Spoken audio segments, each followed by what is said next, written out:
it's now time to do a little chat about one of the last big releases of the year.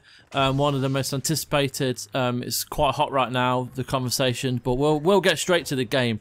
That's Battlefront 2, Star Wars Battlefront 2, and Nick has been reviewing it and has reviewed it, and we're going to talk to her about what she thinks. So there's a lot of components to this. So let's kick off with the single player, Nick. Yes.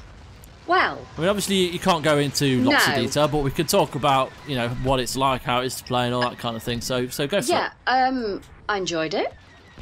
I thought it was a lot of fun. Not every bit of it works. It's really difficult to talk about the campaign because I don't want to spoil anything.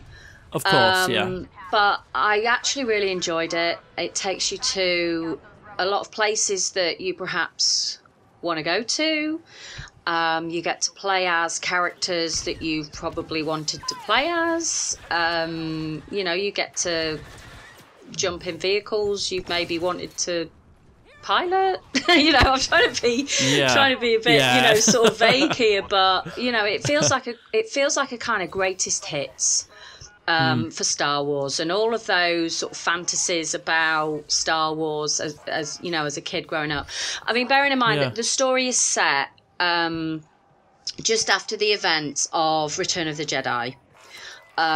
So the Death Star's been blown up by the rebels, and this story focuses on the period of time immediately after that and what's happening with the Empire. And what the rebellion is up to post Death Star explosion. So it's that sort of time frame. So this is going to kind of appeal to all of those people like myself who grew up watching the original trilogy, and the campaign pretty much delivers everything that you want to know. It's good fun. I mean, there's a couple of times that I chuckled. Like, the dialogue in it is quite amusing. There's a particular mission.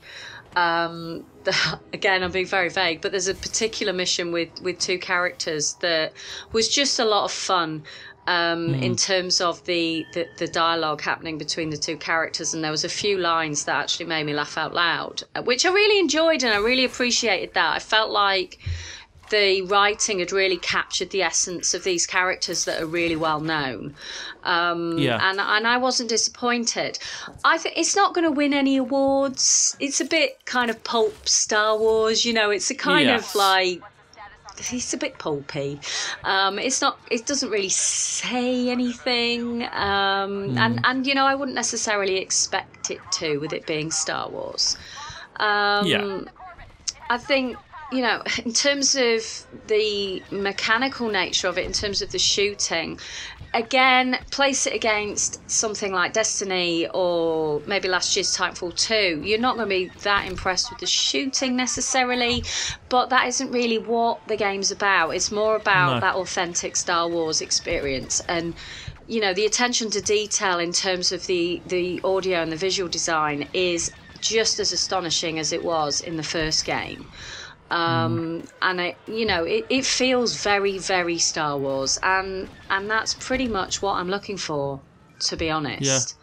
So I mean, the campaign, it's not very long. It's maybe 6 hours, so similar, I guess, to maybe a Call of Duty campaign. But of course, the campaign isn't the main focus for the game. The main focus is still on the multiplayer, which has been expanded quite considerably from the game from 2 years ago. Yeah, I mean you're right. It feels like there's a lot more going on, but there seem to be fewer modes, which that's not necessarily a bad thing. I think there's just every mode feels like a lot more weighty to them. So I mean, let's start off with Galactic Assault. Yeah, I mean there are slightly fewer modes, but the player count has increased because I think in the previous game you had like the sort of drop zone. They were like 8v8 or something, weren't they? Yes. I think the smallest playlist is the Heroes versus Villains, which is 6v6, I believe. 4v4. Is it only that? Goodness. I've like obsessed with it. Oh, really? It's just so cool. It's actually the mode I've spent the least time with because, of course, the main event is the Galactic Assault. Yeah. Really, really enjoying it. Obviously, the key changes for the multiplayer has been to add in broad classes. So, whereas before you were just a rebel or an imperial, and you got pickups on the battlefield, didn't you? Whereas now you can be broad classes. And they each have their own sort of strengths and weaknesses, so you can kind of play around with that. And you also now earn battle points while you play. So every action that you do in the multiplayer in the game will give you battle points. So if you're protecting the objective, that's worth some. If you get a kill, an assist, whatever, and you can then spend those on power-ups, I guess, or score streaks if you want to, try and relate it back to something maybe like Call of Duty. It's like a score streak.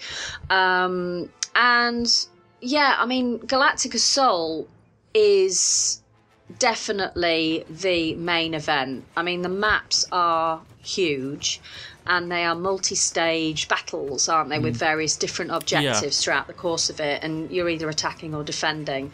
I've played a lot of the maps. I mean, one of the maps is on Kashyyyk, and oh my goodness, have you played the Kashyyyk map? Yeah, I've played the Kashyyyk one. Yeah, it's pretty insane.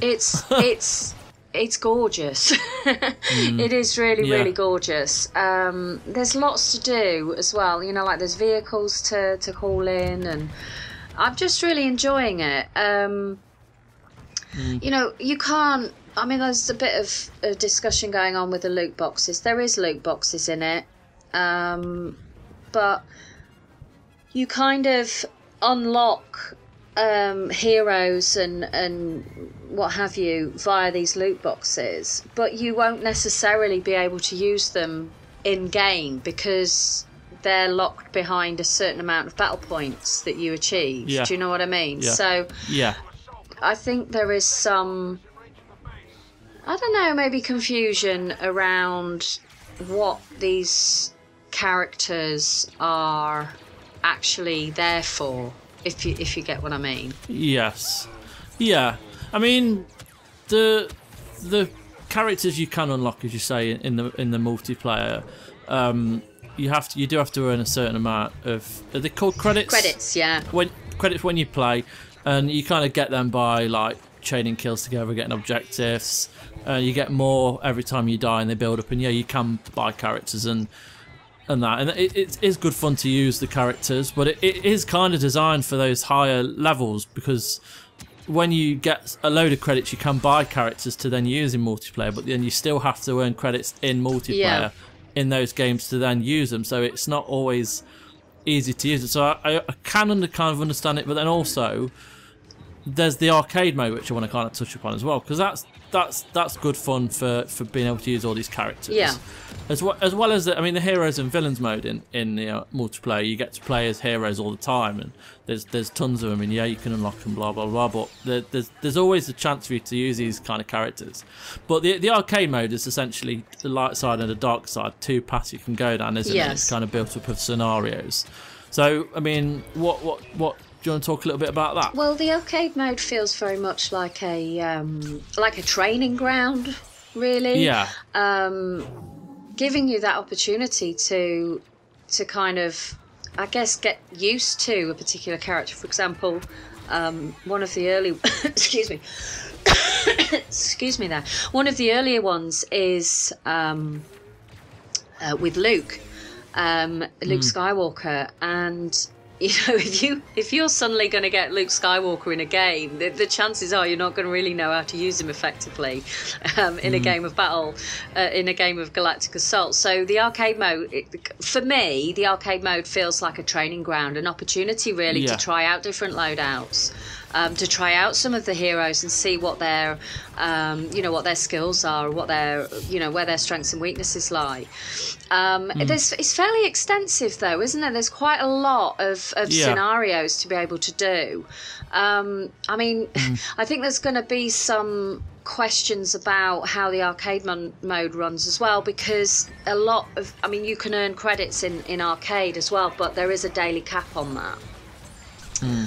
So you can't just spam arcade in order to get enough credits to then purchase a hero for multiplayer, which I think is likely to irritate some folk, and I understand why that would be, but I also understand it's there to protect the economy and the balance of the wider multiplayer.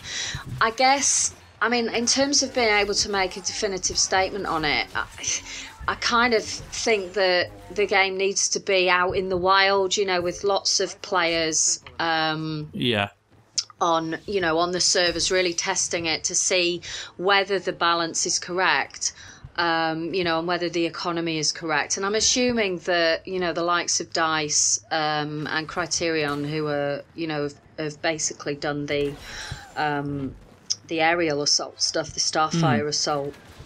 I'm guessing they're going to be looking at all of that data once the game is out, you know, in the wild. I mean, the servers are pretty full at the moment.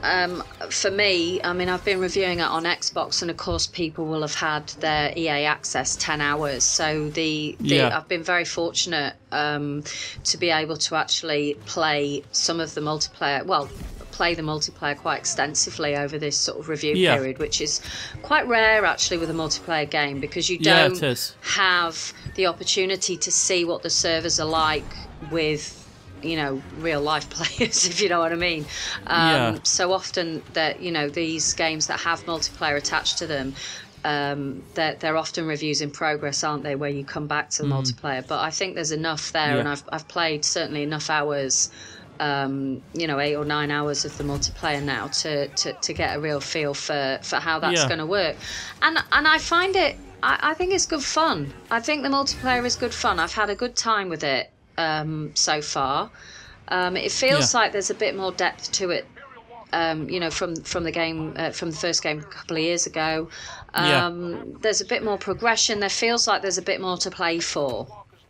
And that's kind of my overall feeling for it. I'm guessing, you know, people who are maybe looking at this game and whether it's a worthwhile purchase, their mileage is going to vary in terms of how they feel about the loot box economy and how they felt about the shooting and what have you from the first game. If none of that appeals to you, then unfortunately the game's not going to appeal to you either. But personally, I think it's a good video game, and I've had a lot of fun with it. Brilliant. Well, I mean, you can all go and read Nick's review on GodIsAGeek.com. You can follow her on Twitter at wavy_gravy with an E. Ask her any questions you may have. Nick, thank you for joining me. You're welcome. And thank you for listening, guys. Take care. Bye-bye.